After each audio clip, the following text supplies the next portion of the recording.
is, again, it's a phrase, isn't it? We talk about going for refuge to the three jewels, GFR retreats, GFR groups, these horrible acronyms, for something that is actually deeply sacred and significant, the meaning of which all too often kind of gets stated with that. So I'm hoping to shed some light. Of course, the phrase teaching your grandmother to suck eggs does come to mind for some of us here at least. But I personally have found the material really fruitful. I found reflecting on going for refuge really, for myself, really useful. Even though it should be really old and familiar and well-worn territory, it's always something fresh and new that comes up. So I'm hoping that will be the same for you, that will be the case for you. And if you're relatively new to this, that it will give you an insight into this central act that defines a Buddhist, that makes one a Buddhist. Okay, so I'm just gonna say the verses, say the 3 lines actually before we start. Buddhang saranang gacchami, Dharma saranang gacchami, Sangham saranang gacchami. Dutiyampi Buddhang saranang gacchami, Dutiyampi Dhammam saranang gacchami, Dutiyampi Sangham saranang gacchami. Tatiyampi Buddhang saranang gacchami, Tatiyampi Dhammam saranang gacchami, Tatiyampi Sangham saranang gacchami. So, I go for refuge to the Buddha, the Dharma and the Sangha 3 times. So, once, twice and 3 times. So these were the words that a 16-year-old Dennis Lingwood, related to the Camp Sangharajta, found himself reciting at a meeting in the middle of the Blitz in London. I think it was 1941 or 42, reciting after Christmas Humphreys, I believe as well, who was the president and founder of the Buddhist Society, putting a lot of effort into making sure the pronunciation was correct, and being presided over by a Burmese monk by the name of U Titila. And it struck Bhante in retrospect that although these words were recited, nothing was said about them. No, it was as if there was no particular significance ascribed to them. And when he went for ordination, when he became ordained as a Shramanera many years later, again he recited these verses. And the monk presiding over that ceremony was very, very keen that the pronunciation should be exactly right. I'm sure it was a lot better than mine. Yeah. But again, nothing was said about the significance of these verses. I go for refuge to the Buddha, I go for refuge to the Dharma, I go for refuge to the Sangha. And again, on the occasion of his full ordination, his bhikkhu ordination, the same thing happened. Although a lot was said about the duties of a monk, nothing was said about going for refuge. So over time, Sangharajta just started to reflect on this. And when he came back to the UK to mediate between 2 Buddhist factions that were basically at each other's throats, the English Sangha Trust on the one hand, and the Buddhist Society on the other hand. And he did his best to work with both groups and taught and gave lectures for both groups. He did his best to try and bring harmony. What he found on the one hand was that you had a society, membership of which was granted by paying a subscription. Yeah, so anyone could join, whether Buddhist or not.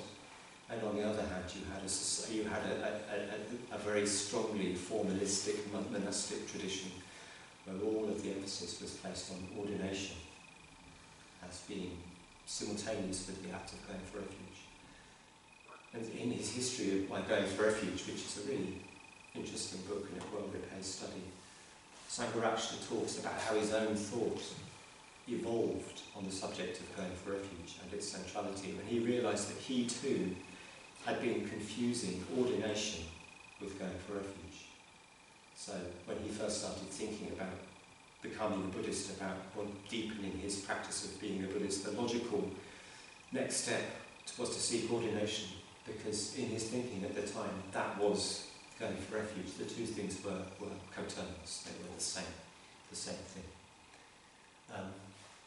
But in 1988, when he gave the paper, this is a bit before my time, possibly a bit before everyone's time here, he gave the paper, which became published as the history of my going for refuge. He charts his thinking, how his thinking evolved on the subject of going for refuge, and how he realised how he personally had been bound up with sort of formalism, with mistaking the appearance and the trappings, as it were, and the lifestyle of a monk with the act of going for refuge itself.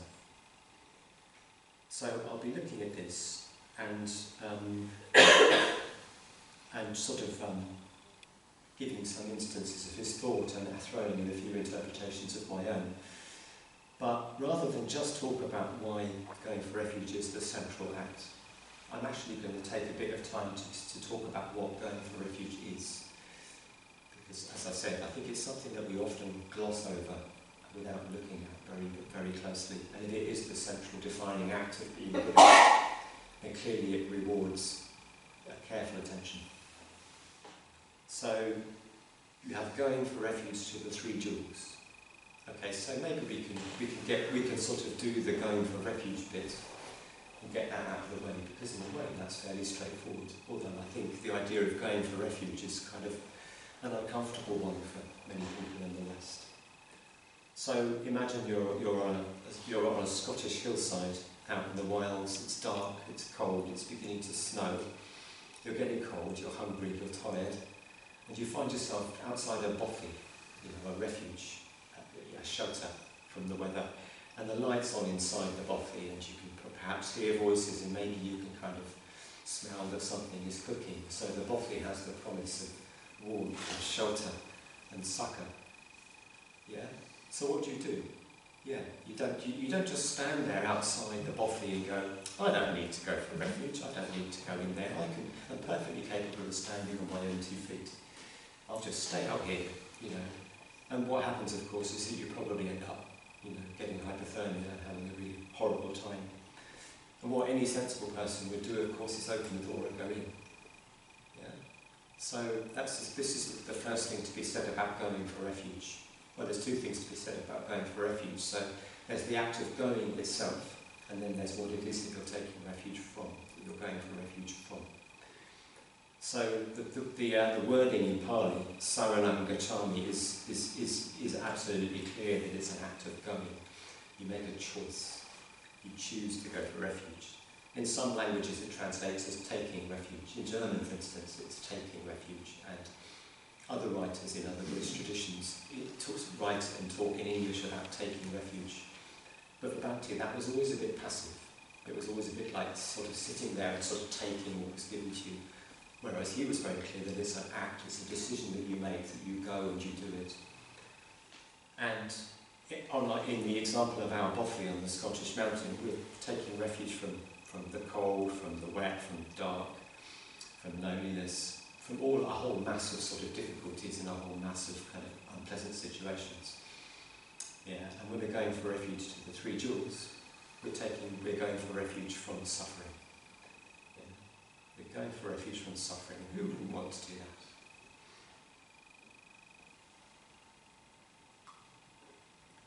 So, but we're not just going for it. Well, we all go for refuge to things all the time.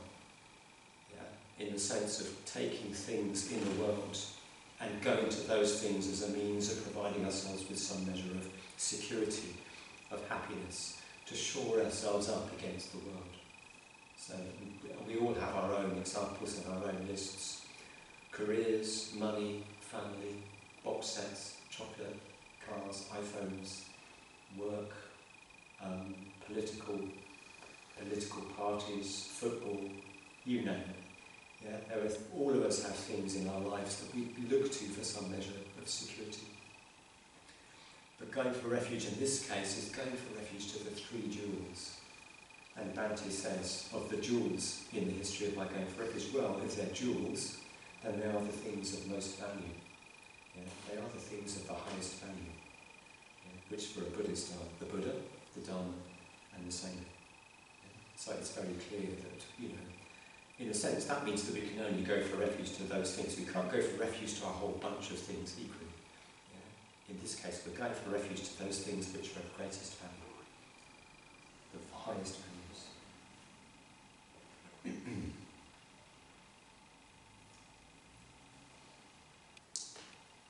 So, in the history of My Going for Refuge, Bhante examines the three refuges. He takes them separately, he takes them in some detail. So I'm going to quote a few things that he said and then add in a few thoughts of my own. I'm going to have the temerity to try and do that. And of the Buddha, what does he say about the Buddha as a refuge? He says, in practice, going for refuge to the Buddha means taking the Buddha as the living embodiment of the highest conceivable spiritual ideal. He also says, devotion flows most easily towards a person, or at least towards a personified embodiment of the ideal you want to reach. So again, in practice, going for refuge to the Buddha means taking the Buddha as the living embodiment of the highest conceivable spiritual ideal. So when the Buddha was alive, there are plenty of accounts in the early scriptures of people talking to the Buddha and responding to the Buddha's teachings with this incredible, spontaneous outpouring of devotion. So people would listen to the Buddha teach and then they would spontaneously declare, to the Buddha for refuge I go, to the Dharma for refuge I go, to the Sangha for refuge I go. So they might become monks, or they might enter into some kind of more formal relationship with him as lay people or whatever. But in each case you get this sense of this, people being exposed to the Buddha directly and this incredible outpouring of devotion towards him. So you could actually, as it were, literally sit at the feet of the Buddha, which is something that Bhante yearns to do in one of his poems when he was feeling particularly disappointed about the lack of support he was getting in India. He wrote a poem in which he just poured out his desire just to sit at the feet of the Buddha. But when the Buddha was alive, you could actually do that. So in a way, that was all very well, because you have the Buddha there, you have this living embodiment of the highest spiritual ideal in front of you, actively exemplifying in your presence what it means to be awakened. So that's all very well. But how do we do that? Well, how does that translate into our time? How do we do that 2,500 years later? And I've been thinking quite a lot about this. And I think that there are ways in, if you imagine that the Buddha as in the sort of highest principle of awakening, as it is at the heart, at the centre of a kind of mandala, we can work our way towards that centre from the outside in. And there's a model in Tantric Buddhism of refuges which is described as the outer, inner and secret refuges. So you start with the outermost and then you work your way in towards whatever the essence is of that refuge. And I think that works quite well with the Buddha. So how can we go for refuge to the Buddha? Well, one thing that we can do is read his life story. Is read the scriptures, is allow ourselves to be inspired by the example that the scriptures give us, that the stories and the numerous stories give us. And what I find so moving about the stories in the Pali Canon is that, as well as portraying the Buddha's kind of extraordinary qualities, his unimaginable qualities of wisdom and compassion, you also get the sense of a human being. And he had his own struggles with his body breaking down, with illness.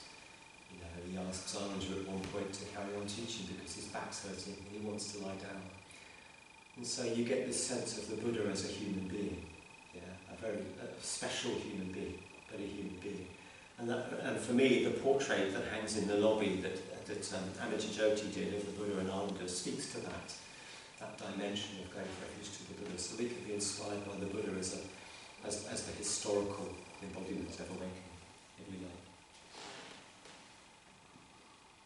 So that's what you might call the sort of outer going for refuge to the Buddha.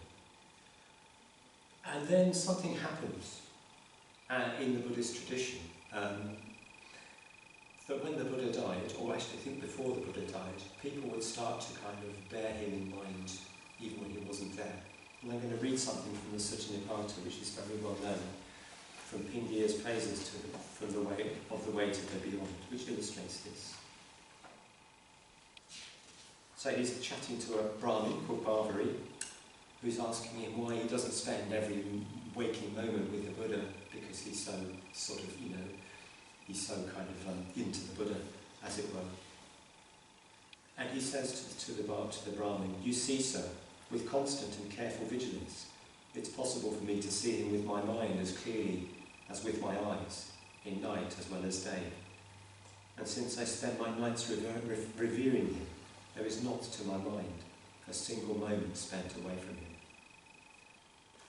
So what I think India is talking about there is the practice of Buddhanussati, which is mindfulness of the Buddha, bringing the Buddha to mind, which the Buddha's disciples were obviously doing, as is recorded in the scriptures, and which became particularly important after the Buddha's death. So the Buddha was no longer present, but he was present in people's imaginations, so people's devotion would flow to this, well, maybe their recollections of the Buddha, or if they didn't know the Buddha in successive generations, their kind of idea of him. So what arose was a sort of idealised version, or if you like, a kind of archetypal version of the Buddha, where those qualities are sort of raised up out of the human realm and sort of become kind of more universal, more archetypal. So you have people visualising the Buddha. And in the order, so when you join the order, I mean, most people are given a practice of visualisation of a Buddha or Bodhisattva figure. And in India, for instance, most of the order members there are given the practice of visualising the Buddha. And it's a shame that Ryan is not here this evening, because I know that Shakyamuni is his practice. So that's effectively what they're doing, or what we are doing in those practices, is to turn our awareness, turn our minds and hearts towards the awakened qualities that those figures represent. Yeah, can't say too much about that, because it's a little bit of a mystery, but that's the sort of broad idea. So in a way, that's a deeper and inner way of going for refuge to the Buddha. It's like engaging directly in your imagination with awakened qualities. And in a way, the image we have on our shrine is a sort of reflection of an archetypal image. I mean, that's probably not what the historical Buddha looked like. The historical Buddha was probably kind of some, sort of weather-beaten, lined, dusty, gaunt. Yeah, he probably had a pretty tough life on the road.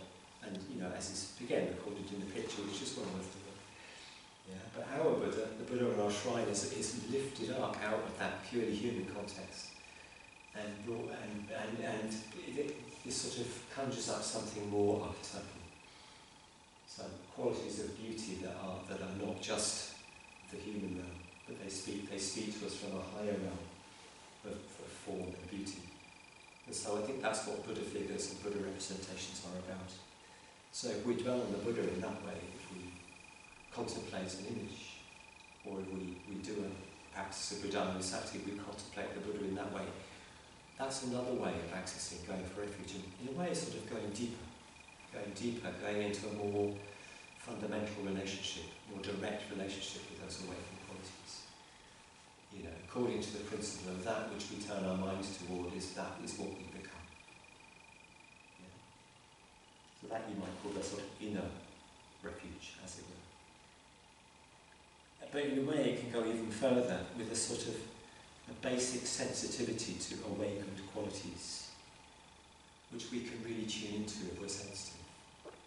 So there's the famous moment at the end of a puja, where everything's quiet, everything drops away, and there's this palpable sense of presence. Or when you come into this shrine room, actually, very often, we can open up to a presence which is beyond the qualities of an individual person, no matter how lofty those qualities are, which are the qualities of the awakened mind itself. Yeah? And I think it's possible for us to tune into those qualities, just to tune into the atmosphere, to tune into the presence of the Buddha, the presence of the awakened mind, which is all around us, all the time. So that you might call the sort of secret dimension of going for refuge, the sort of most subtle, the kind of most profound aspect of going for refuge to the Buddha. So moving in from a kind of appreciation of the Buddha as a historical figure, into progressively deeper and more kind of secret means of relationship to the Buddha. So when you get to the end of a meditation, particularly if you've been on retreat and meditation's going well, just tuning into that sense sometimes it feels like a kind of a knowing kindness or a knowing. There's like a kind of knowingness, a sort of sense of compassion just in the air, which is not ours, nor is it not ours, if you see what I mean, without getting too mystical and woo-woo about it. But for most of us, it's probably easier to have a figure to relate to, as Bhante says in the quote. Yeah. And yet, there's a follower of the Buddha called Vakali, who makes a practice of just sitting and staring at the Buddha, just like following the Buddha around and just looking at him, a bit like a puppy. And eventually the Buddha says to him, "What are you doing?" And he says, what he does, I don't know, he says, "What are you doing?" He says, "Vakali, you've got the wrong end of the stick, yeah? Because if you want to see me, then what you need to see is the Dharma." Yeah? So the Buddha says to Vakali, "He who sees me sees the Dharma, and he who sees the Dharma sees me," which is a neat segue into the second of the three refuges, the Dharma refuge. So what does Bhante say about the Dharma refuge?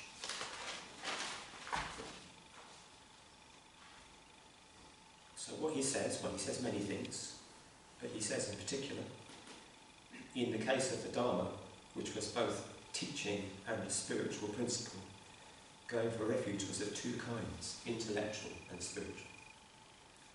Yeah. So by that he means that the Dharma sort of operates on two levels, or we have two understandings of what Dharma means.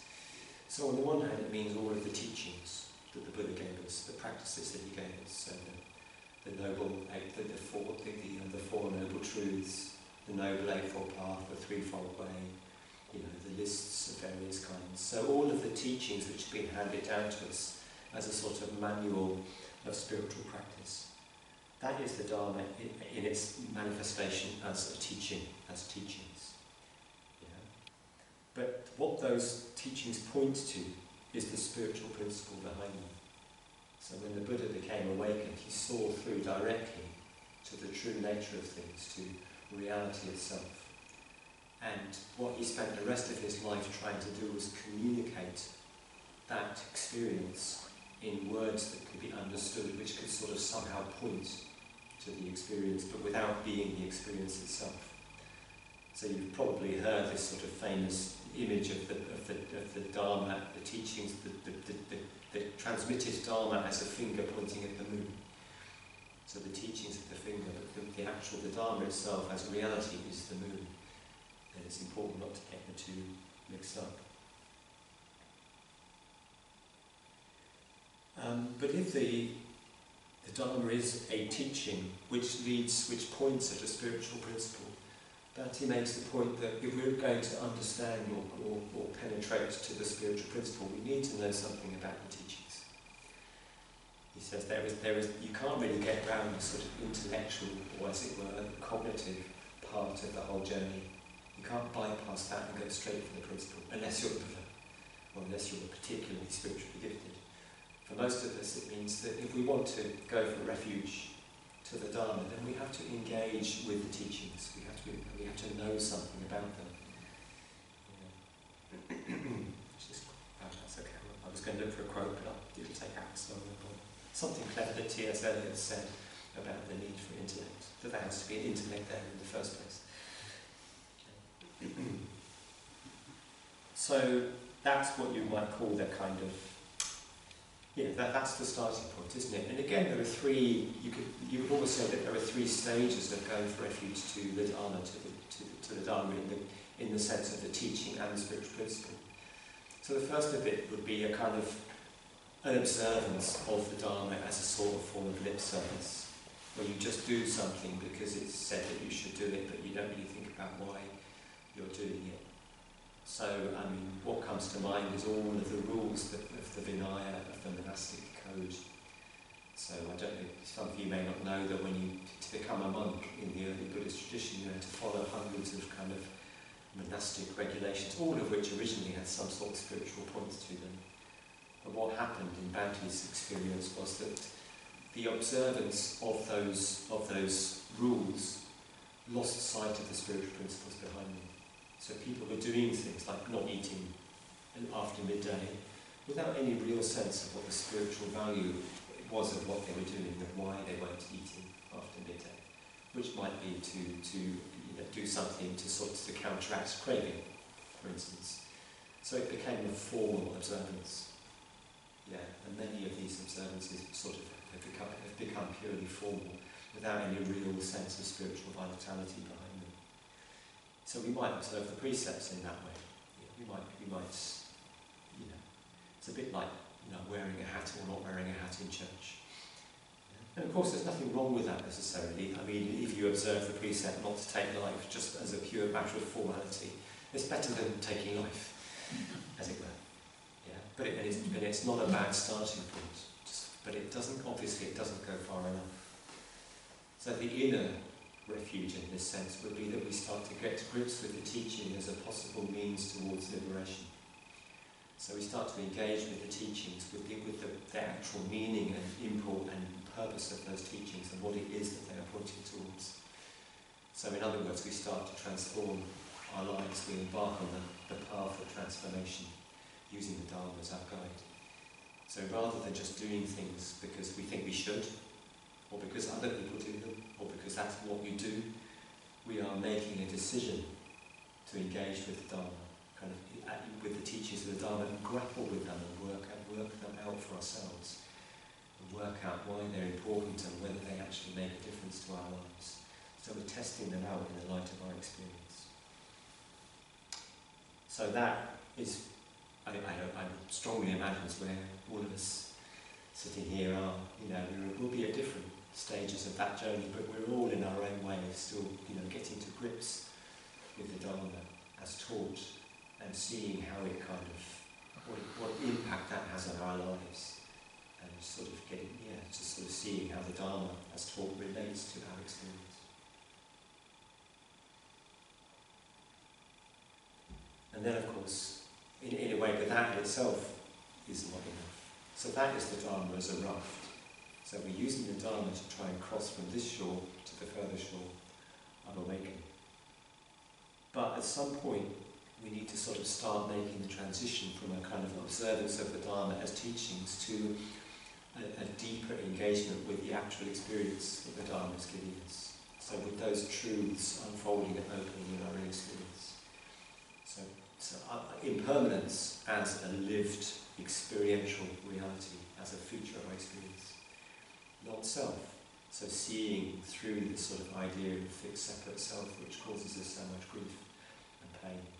And really penetrating through to see that conditioned existence in samsara is suffering.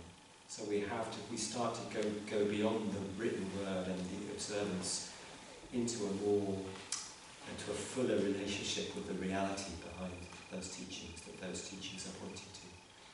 And that, one might say, is the secret refuge, of the secret Dharma refuge, as it were. And of course, at some point, if we persist, then the Buddha tells us, the Bhante tells us that enlightenment is assured. That we will then realise the Dharma fully in our own experience as a lived reality, as the reality of things.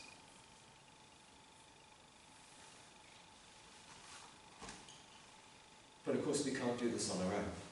Well, not many people could do this on their own. The Buddha had to do it on his own. He didn't have any choice because the Dharma had been lost until he rediscovered it.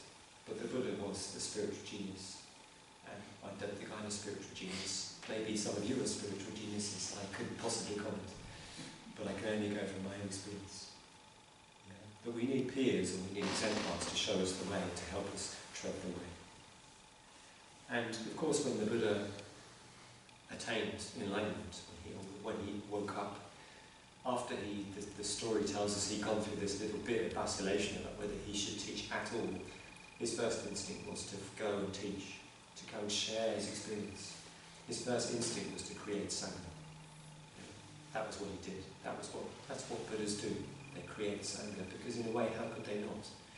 How could you have this earth-shattering revelation about the nature of reality and the nature of self, and an outpouring of wisdom and compassion without wanting to share it. So in a sense, the Buddha had to create the Sangha. So he goes and teaches the 5 ascetics, the people he practiced self-mortification on. And he teaches them, and there's this wonderful passage, isn't there, where they're all the 5 of the 6 of them are together, with the 5 ascetics, and the Buddha's teaching.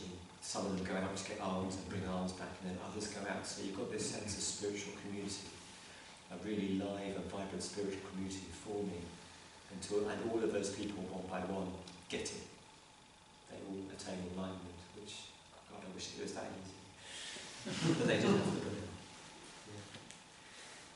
And so they became members of the Arya Sangha. So the Arya Sangha is a subset of the Sangha, which is the Sangha as a refuge. So let's be very clear. We're all members of the Sangha, but I can't speak for any of you, but I am not a true refuge. Sorry folks, wish I was. I'm not a true refuge because I'm not, as far as I know, that far advanced on the path that I couldn't fall back from it. Yeah. So if you put your faith in me and then suddenly decide I'm a Zoroastrian or a Muslim or a Christian or something, or whatever, or nothing, then, that might be an issue. Yeah. So you can't place your reliance on people who do not have at least some measure of irreversible spiritual insight and wisdom. And again, I couldn't possibly quit. So when we talk about the Sangha as refuge, what we mean is the Arya Sangha, which is the Buddha's disciples who are all at that point where they cannot possibly let us down. And what does Bhante say about the Arya Sangha? About the Sangha, the Sangha refuge. He says this: of course, the Sangha refuge cannot really be understood in isolation from the context of the 3 jewels as a whole. Those who go for refuge to the Sangha also necessarily go for refuge to the Buddha and the Dharma. In other words, before you can effectively go for refuge to the Sangha, you and all the people who form that Sangha need to have a common spiritual teacher or ideal and a common spiritual teaching or principle. Which is a quote from this wonderful little book, The Meaning of Conversion in Buddhism. Yeah. Of course, I read it again. The Sangha refuge cannot really be understood in isolation from the context of the 3 jewels as a whole. Those who go for refuge to the Sangha also necessarily go for refuge to the Buddha and the Dharma. In other words, before you can effectively go for refuge to the Sangha, you and all the people who form that Sangha need to have a common spiritual teacher or ideal and a common spiritual teaching or principle. So you can't have a Sangha which is based on the competing teachings of a whole bunch of different people. If you're going to have a Sangha, it has to be based around the teachings of one person, which of course in our case, that person writ large is the Buddha. So, the Buddha has to be front and centre for a Sangha to be a Sangha in any meaningful sense. You can chunk that down in the context of Triratna and say, in a sense, for a Triratna to form a Sangha in any meaningful way, then that it also has to coalesce around one teacher and one presentation of the Dharma.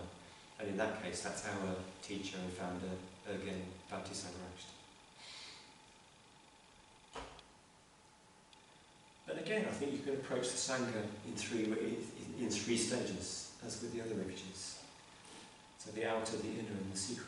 So the outer, so the first and perhaps most superficial manifestation of the Sangha would be, you've got your friends in the Sangha, you've got your mates, you feel kind of at ease with people, you've got like a relationship with them which is sort of,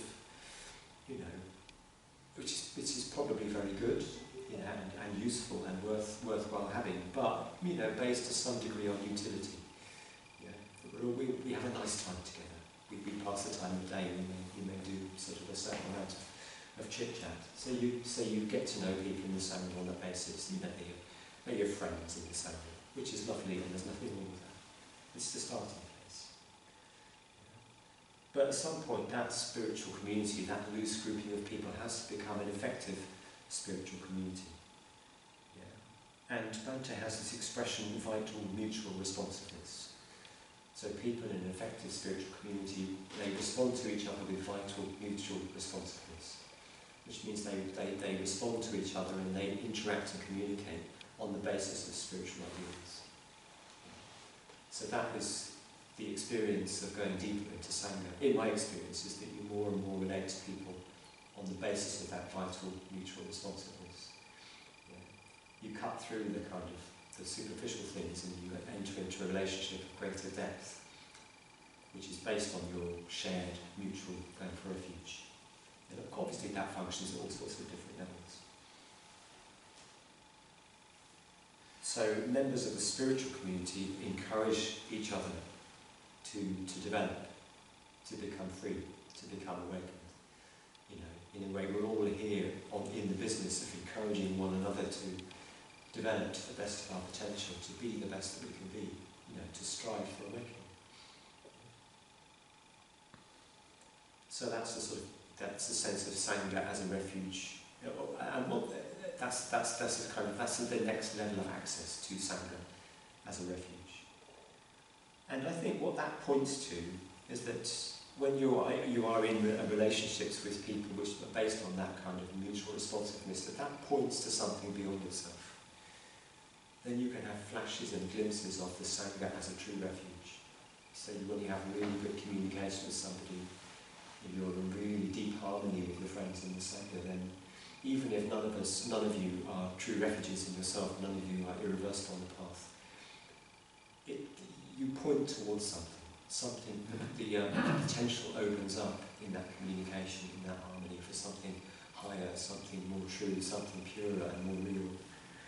So you get flashes, you get like an intimation of the Sangha as refuge, in the truest sense, in those really heightened and deep and harmonious communications that can arise in the Sangha. And then of course that can culminate in members of the Sangha themselves becoming members of the Arya Sangha.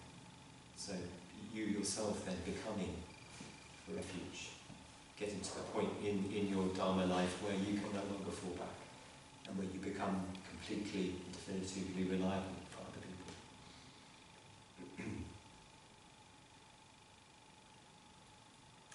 And I'm thinking particularly of the famous sutta with Aniruddha and his friends. So there's these three monks in the Triratna Sutta who live together in a hermitage in the park, and the Buddha comes to visit them, and they have this conversation with the Buddha where it becomes apparent how deeply and closely and profoundly related they are on the basis of their going for refuge, on the basis of their practice. Yeah, it's almost as if they are three in body but one in mind. There's such a high degree of harmony that they can almost read each other's thoughts. And from that arise their deep meditation experiences, their sort of deep experience of contentment and harmony. And it's at least strongly indicated that they've actually all three of them are awakened without necessarily realising. So you get that sense of the deepest of the spiritual, the ideal of Sangha kind of at its deepest and most satisfying and most profound. So while we may not be always a spiritual community, we have moments of being a spiritual community, and often have moments of being a spiritual community that point towards something bigger and better and brighter and more real and more profound than we perhaps are ourselves most of the time. Opening up a sort of a vision or a vista of what spiritual community and Sangha can be like when it's practiced in its fullness.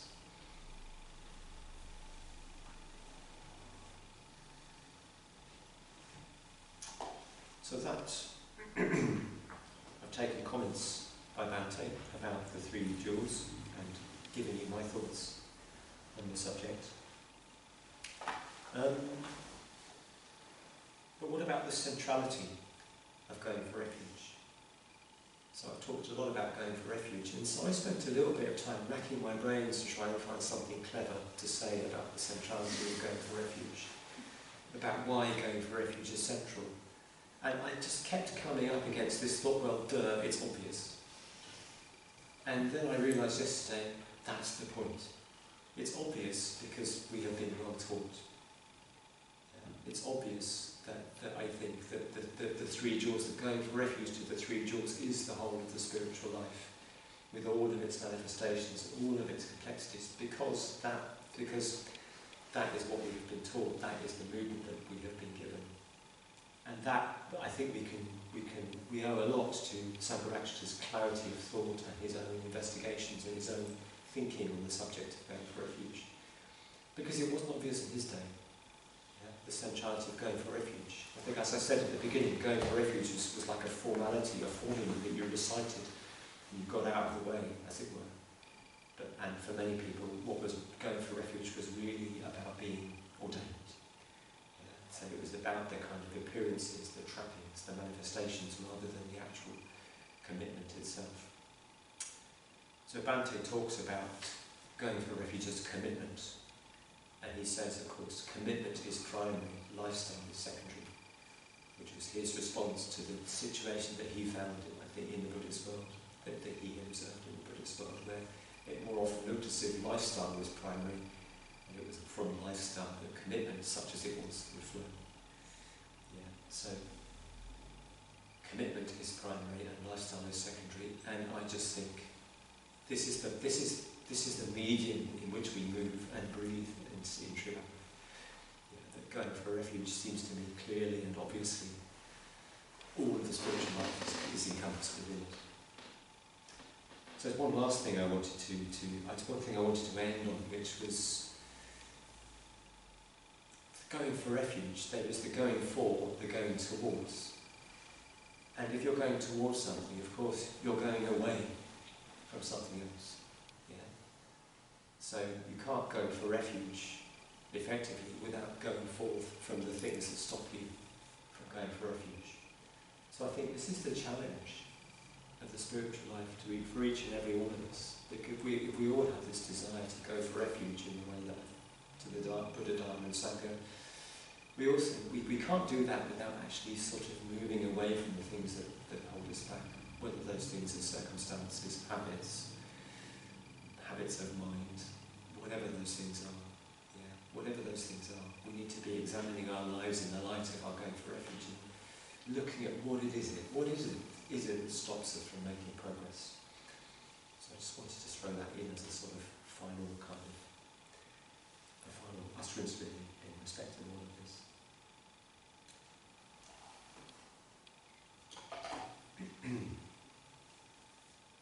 So that's probably more than enough for me. I haven't left anything else. I can see, so that's good. So we'll have a break in a minute, but I just wondered if there's any thoughts or comments, anything from the floor about any of what I've said. I appreciate it's quite a lot of content, but if there's anything or requires clarification or you've got your own thoughts on, then I'll be very happy to hear it. You will be thunderstruck into silence by the force of the Dharma.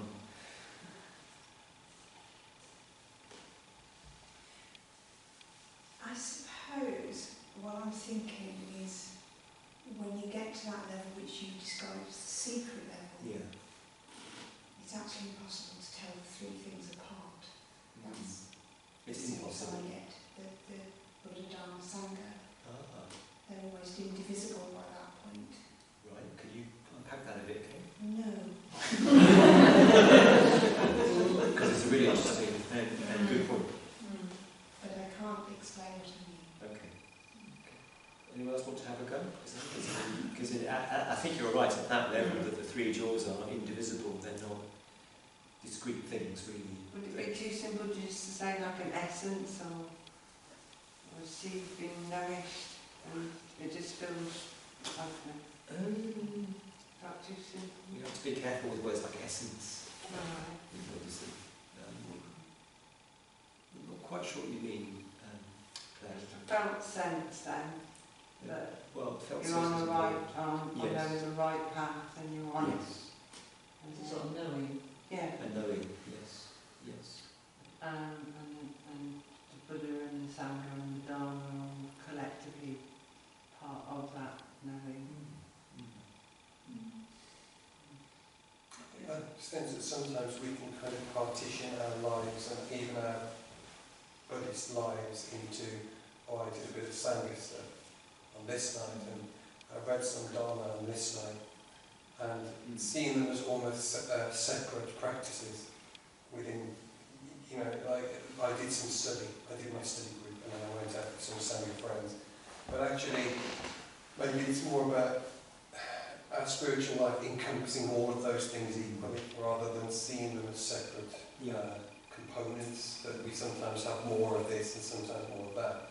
You know, that our practice encompasses everything. Our interactions with people inside and outside the Sangha as well. Right. So we don't put our practice into a box called Buddhism and then get on with the rest of our lives in sort of, and not paying it any heed. Yes, I mean, thank you, for example, work colleagues on one side, and I've been at work today in a busy office with no other Buddhists, and now I'm sitting here with a group of Buddhists, and there is a partitioning that goes off. I'm in a different context, you know, and there is an element of behaving in a different way because of that. Yeah. But actually, ultimately, I would like that division to not be there. I would ultimately see that my practice encompasses everything. So could you imagine what that might look like? I'll report back if it does, but I mean, I think it would be, well, I'd be at that irreversible point if that happened. I think it, you know, but it's, in a sense, it's quite hard to imagine it, because I don't think I operate like that currently. We're so used to partitioning. Well, in a way, to me, that speaks to the idea of conditions that we may well manifest differently depending on which conditions we're in, or a different part of us, or a different self, if you like, is drawn out depending on who we're with. You know, like a classic thing would be like, I suppose, when you know, with Sangha friends or with our parents, for instance, those of us who have parents. You know, I mean, my parents are both deceased now, but I would often have this sense of going to see them, suddenly being sort of in short trousers, or being in a particular kind of way with them, because that's how I was with them. So, you know, so I've experienced myself as being quite a bit of a chameleon in a sense. Yeah, like a different part of me or side of me would emerge depending on who I was with. But to speak to Kate's point, at the very highest level, well, in a way that they are the Buddha. As the Buddha said to Vakali, he who sees me sees the Dharma, he who sees the Dharma sees me. So the Buddha's realization was such that he had become universal.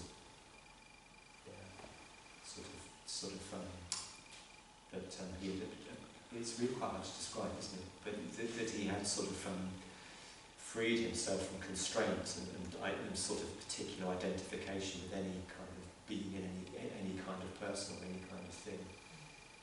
That he had become, sort of coextensive with reality. And the Sangha, I suppose, when members of his community became enlightened, and they partook in that experience too.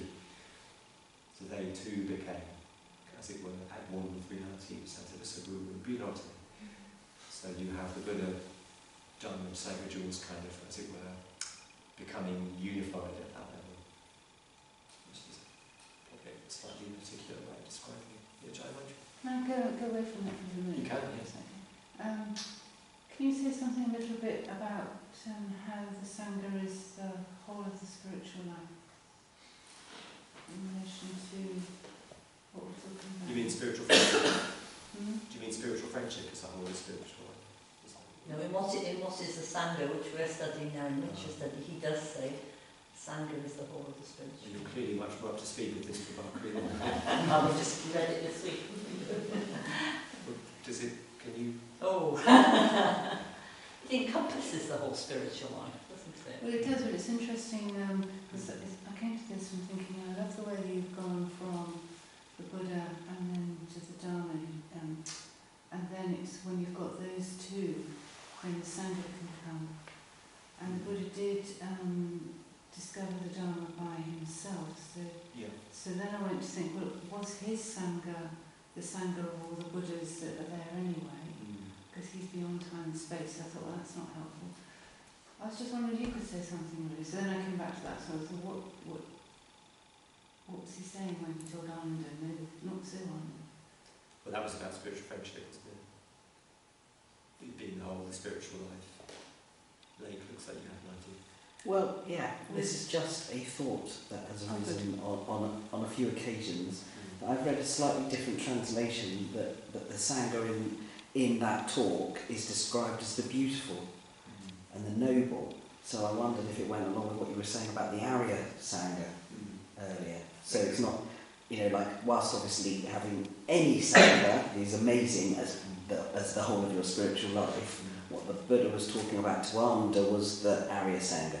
And it's just a thought, it's just a ponderance. I'm not saying it's true, but that's what I've wondered, because I've pondered on that a lot and thought, well, why would you just put that as the whole of the spiritual life and not talk about the Dharma and the Buddha aspects, which, in the way you described it earlier, would make sense in what the Buddha was saying. Am I saying that clearly? Does that make sense? So that was what I wondered about. There is a version of it, isn't there? Where the Kalyana is described as the beautiful and the good and the noble. So you could interpret that as being a friendship with the lovely, with the beautiful, with the good, which could also be the Dharma and the Buddha, which are characterised by being lovely and beautiful and good. Yeah, as opposed to specifically spiritual friendship.